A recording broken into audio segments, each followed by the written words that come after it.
క్రీస్తు కృపను బట్టి నాకు అత్యంత ప్రియులైన క్రైస్తవ సహోదర సహోదరులకు నా హృదయపూర్వక శుభములు తెలియజేస్తున్నాను. ప్రతి సంవత్సరం Bible open universes India international ద్వారా అద్భుతమైన పాటల ఆల్బమ్స్ రిలీజ్ కావడం మీకు తెలిసిందే. 2025 నూతన సంవత్సరానికి గాను కథ కాదిది నిజమే ఇది అనే అద్భుతమైన ఆల్బమ్ రిలీజ్ కాబోతుంది. కింగ్ జాన్సన్ విక్టర్ గారు కొన్ని వందల పాటలు రచించి సంగీతాన్ని సమకూర్చి క్రైస్తవ ప్రపంచానికి అందించారు. అయితే ప్రస్తుతం ఆయన మన మధ్య లేరు. ఎన్నో అద్భుతమైన పాటలు వ్రాసి ఆయన పరదేశకు వెళ్లిపోయారు. ఇప్పుడు doctor and professor Lazarus Prasanna Babu గారు, జాయింట్ డైరెక్టర్, జాన్సన్ విక్టర్ గారి ఆశయాలను ముందుకు తీసుకువెళుతూ రాత్రింబగళ్లు శ్రమించి చాలా అద్భుతంగా ఈ పాటలను తీర్చిదిద్దారు. 2025లో విడుదల కాబోయే ఈ పాటలు భారతదేశంలోని 6 భాషల్లో క్రైస్తవ చరిత్రలో పాన్ ఇండియా ఆల్బమ్ గా రిలీజ్ కాబోతుంది. మరి ఇప్పటికే ప్రోమోలు విడుదలై ఎందరో మన్ననలు చూరగొన్నాయి, అద్భుతమైన ఆదరణ పొందాయి. పూర్తి పాటల కొరకు మోదవలసలో జరిగే 2025 జనవరి సెమినార్ లో రిలీజ్ కాబోతుంది. మనమంతా కలుసుకుందాం. Thank you all.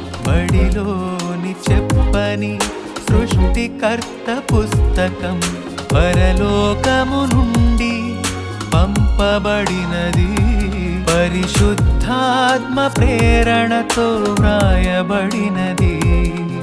కథ కాదిది నిజమే ఇది, ఆ దేవుడే